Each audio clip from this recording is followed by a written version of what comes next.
کی طرف سے روح نکلنے والے فرشتے آ رہے ہیں، اور جہاں فرشتے آئے ظاہر سی بات ہے کہ وہ سب ان کے سامنے ہیں۔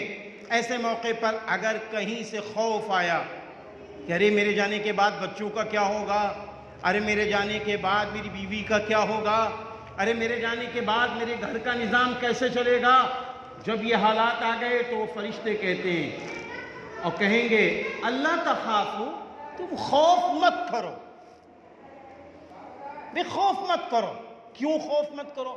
اس لیے کہ تم نے تو ایمانی زندگی گزاری ہے، تم نے تو دینی زندگی گزاری ہے، تم نے نماز اس لیے پڑھی ہے اللہ خوش ہو جائے، تم نے حج اس لیے کیا ہے اللہ خوش ہو جائے، تم نے زکوٰۃ مال کی اس لیے نکالی اللہ خوش ہو جائے، تم نے ماں باپ کی خدمت اس لیے کی ہے اللہ خوش ہو جائے، تم نے علماء سے اس لیے محبت کی ہے کہ ہم کو علم حاصل ہو جائے تاکہ میری بھی آخرت بنے اور میرے بچوں کی بھی آخرت بنے اور اللہ بھی خوش ہو جائے۔ یہ سب کام تو اس لیے کیا ہے تم نے تو اپنے بچوں کو ایماندار بنایا ہے۔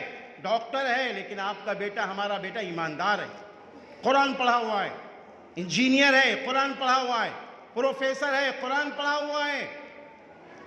بعض لوگوں کو دیکھو ڈاکٹر بھی ہیں، حافظ بھی ہیں، بعض لوگوں کو دیکھو مولانا بھی ہیں، ڈاکٹر بھی ہیں۔ ہاں یہ سب چیزیں ہیں۔ ہمارا بیٹا کیا ہے؟ مولانا ہے، حافظ ہے، قاری ہے، مفتی ہے۔ یہ سب ہے نا، یہ سارا نظام بنایا ہے۔ وہ فرشتے کہتے ہیں بھئی تم خوف زدہ مت ہو، اللہ تخافو، تم خوف مت کرو، کسی بات کا خوف نہ کرو۔ یعنی اللہ تمہاری بھی حفاظت کرے گا، مطلب یہ تمہاری بھی حفاظت کرے گا، تمہاری نسلوں کی بھی حفاظت کرے گا، تمہاری نسلوں کی بھی حفاظت کرے گا۔ وَلَا تَحْزَنُوا، اور تم غم بھی مت کرو، وَلَا تَحْزَنُوا، اور تم غم بھی مت کرو۔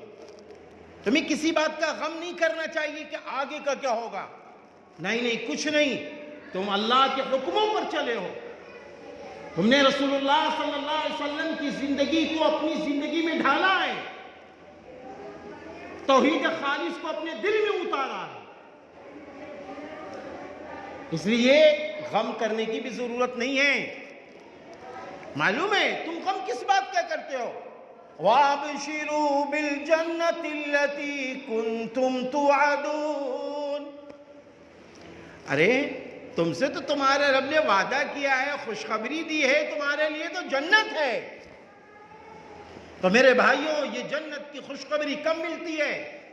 جب انسان اپنے اندر دین کے معاملے میں استقامت، دین کے معاملے میں جمتا ہے، ڈٹتا ہے، حالات کیسے بھی آئیں مشکلات کا سامنا کرتا ہے، وہ ایمان نہیں چھوڑتا، مشکلات کا سامنا کرتا ہے، وہ دین سے نہیں کٹتا، مشکلات کا سامنا کرتا ہے، وہ نبی کی سنتوں کو نہیں چھوڑتا، مشکلات کا سامنا کرتا ہے، وہ صحابہ کی محبت کو نہیں چھوڑتا، مشکلات کا سامنا کرتا ہے، وہ گناہوں کی طرف نہیں جاتا، مشکلات کا سامنا کرتا ہے، وہ رسومات کو زندہ نہیں کرتا، مشکلات کا سامنا کرتا ہے لیکن وہ خرافات سے بچا